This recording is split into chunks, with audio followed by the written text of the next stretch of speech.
Alright, if I can get this done in under 15 minutes, that would be so awesome. Hey guys, what is up? It's me, it's Steve. I'm back at one more time with a new video. Mother Flowers, thank you all for watching this video and tuning in back into the channel. Mother Flowers, if you're new here, make sure you hit that sub button down below. Alright? Also, Mother Flowers, make sure as always you give this video a big old thumbs up. Because why the fuck not, Mother Flowers? Why the fuck not? Also, Mother Flowers, share this video throughout your entire social media. Facebook, Twitter, wherever the fuck you share videos. Also, Mother Flowers, can follow me on Twitter at HeelSteven, where I tweet throughout all these shows, Raw and SmackDown, NXT, Impact Wrestling, and as always, pay-per-views, but above all else, with all you awesome Mother Flowers. So, Mother Flower, this is my NXT review for May the 2nd, 2018. Overall, I thought NXT tonight was a solid show. A very solid show with a very, very kick-ass main event between Roderick Strong and Pete Dunne. But as always, though, I want to hear from you. You, Mother Flower, give me your thoughts in the comment threads about your thoughts on this week's episode of NXT, or if not, on Twitter at HeelSteven. So the show kicked off with a video promo of the Undisputed Era. I guess they were backstage, something like that. And they're talking about, well, Adam Cole is talking about how last week he beat Oney Lorcan to retain his North American Championship, how easy it was, even though he had help from the Undisputed Era.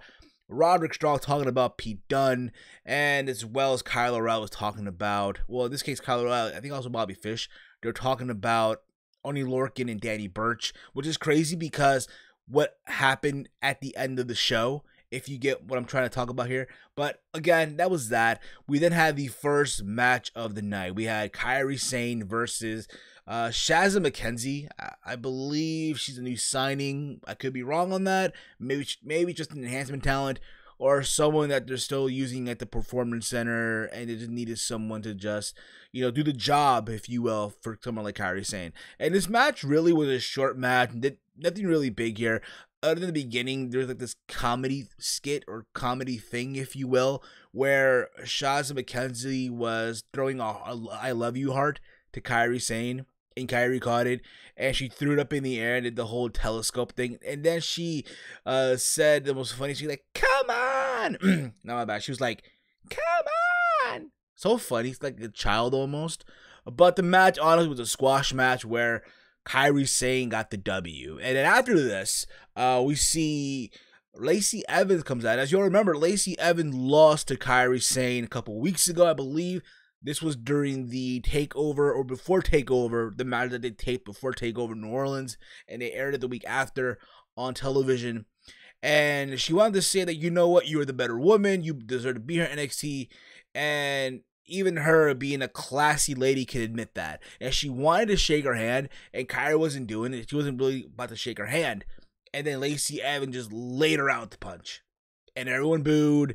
There's heat there. But at the same time, it's like I said a couple weeks ago, it's hard for me.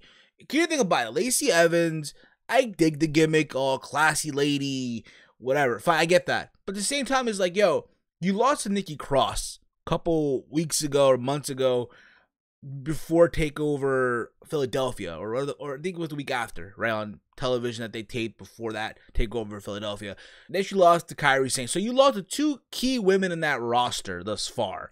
How can I take you serious? You get what I mean? But nonetheless, you know, it's something for them to do. It's a feud there going. So awesome. There you go.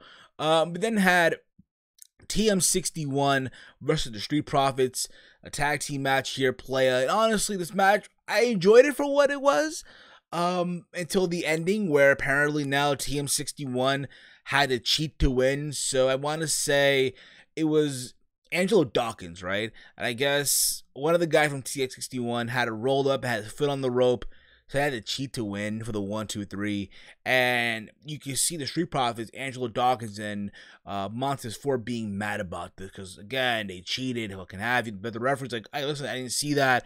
But at the end of the day, the ref decision is final, right? We then get a interview with Kathy Kelly. This probably happened before this match, but we get an interview with Kathy Kelly with Candice LeRae. She wanted to know overall, you know, her thoughts, what's been going on with, you know, with Johnny Gargano and Tommaso Ciampa, and they also played a clip of what happened last week where Tommaso Ciampa took out Johnny Gargano, and apparently Gargano is getting examined as we speak, medical testing and stuff like that. And Candice LeRae was just in disbelief. She was just, you know, in shock. Tears came out of her eye. And it's just tough to focus because they thought, honestly, they were already done with the Gargano chapter and they're going to move on. But it's tough, and she just had to leave early because she had to prepare for the match with Bianca Belair. We then get, but again, my thoughts is like, again, it's a continuation to the storyline. Here's the reaction of Johnny's wife. Essentially, right? It has a huge effect on her, on Johnny, on that, you know, on the marriage, all that fun stuff, all that. So it's layers, if you will, to this feud between Gargano and Ciampa, and we'll see where this goes. We'll see where this ends up. You gotta believe TakeOver Chicago. They're going back to the scene of the crime, if you will.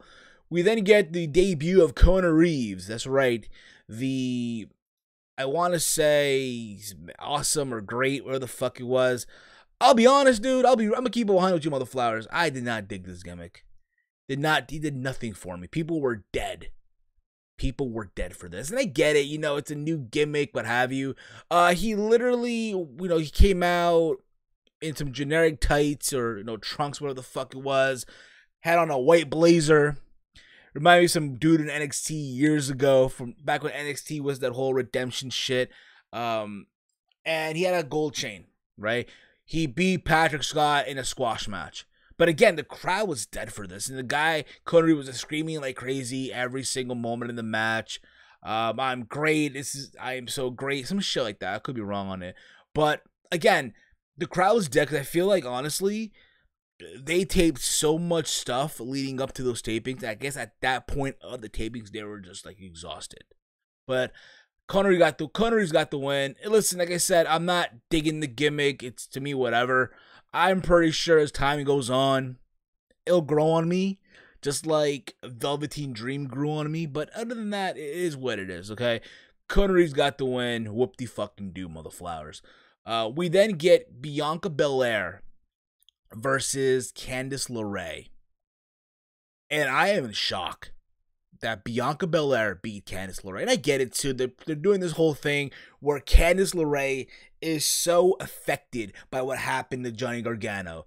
She couldn't focus on the match. There is a moment in this shit where this literally had me dying, bruh. Where literally Bianca Belair deadlifted Candice LeRae. Like a fucking dumbbell or some shit like that. Literally deadlifted her like she was nothing. Just had her way with her, and eventually, yeah, Bianca Belair got the W. And I'll be honest too, you know, going into this, I'm like, why are we gonna job out Bianca Belair?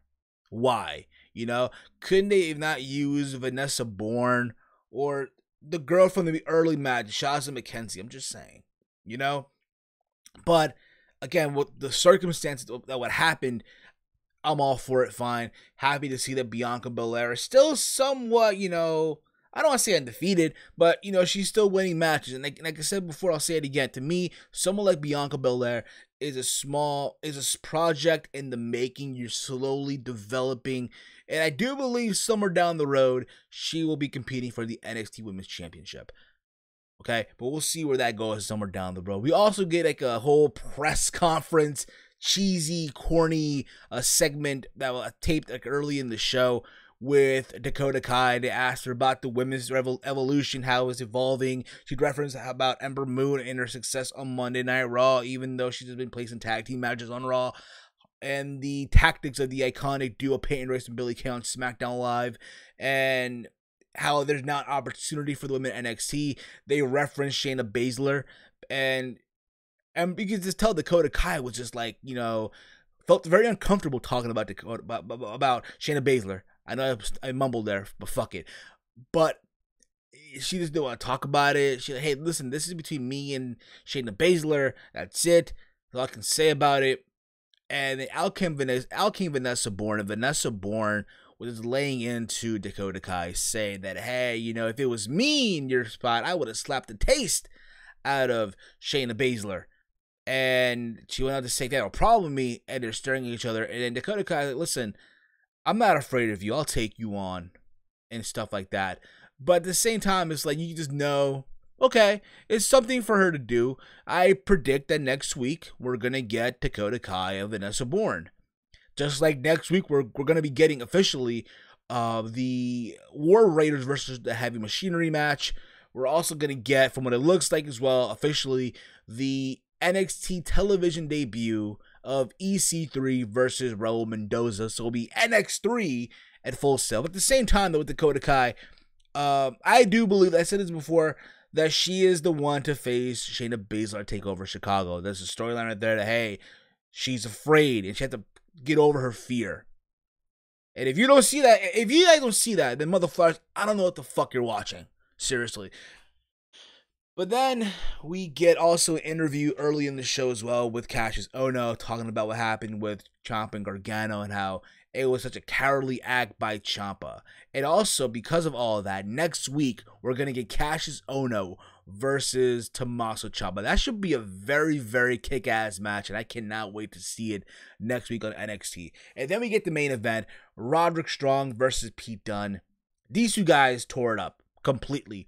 There's a moment where Pete Dunne, like, he jumps off the apron, and Roddy hits him with a knee as Dunne is fucking falling, and as he's like about to land his move, if you will. It's a crazy back and forth match. These two guys just tearing it down. You guys know these guys can go out and just fucking tear it up. It is a moment where obviously Pete Dunne hit the bitter end, had the cover 1-2, but the Undisputed Era got involved, and it ended in a disqualification, right? And because of this, right, it was a 3-on-1 attack, and out came Danny Burch and Oney Lorcan for the save, right? It's crazy what I said earlier in this review. You know, the Undisputed Era were talking about Lorcan and Burch, and now here they come, try to make the save to Pete Dunne, and they level everything out to the point where the Undisputed Era leaves the ring. They leave the ring, they're in disbelief, and that's how they close the show. I'll be honest, you know, I'm happy for someone like Oney Lorcan is something from the do right now. Fine, I'm all with it. But at the same time, this is just me, of course. You know, and again, I don't know when is the UK show coming up with NXT, and to my understanding, yes, they're going to do the team, the British Strong Style with Tyler Bate, Trent Seven, and Pete Dunne versus the Undisputed Era. They might also add Wolfgang to the mix, or Mark Andrews for the Strong Style team, but still, you gotta get the gist, right?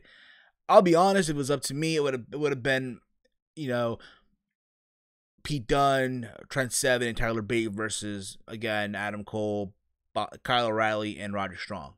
But at the same time, I'm happy for someone like Oney Lorcan. I'm happy that he's doing something now. And from what it looks like, from what I'm seeing, again, because I could be wrong on this, at TakeOver Chicago, it could be, you know, Lorcan and Burch versus, you know, Roderick Strong and Kyle O'Reilly. It could be very well, you know. But at the same time, you know, if you want another match, you could do, you know, Pete Dunne versus Adam Cole for the fucking North American title versus the UK title. Just saying. But I don't know. We'll see where that goes. But nonetheless, I thought NXT this week was a very, very solid show with a kick-ass main event. Next week, we're getting War Raiders versus Heavy Machinery. We're going to get EC3, NX3 versus Raul Mendoza. And most likely, I could be wrong on this, we could get Dakota Kai versus Vanessa Bourne. And as well, we're getting Tommaso Ciampa versus Cassius Ohno. Holy shit. Shut up and take my money.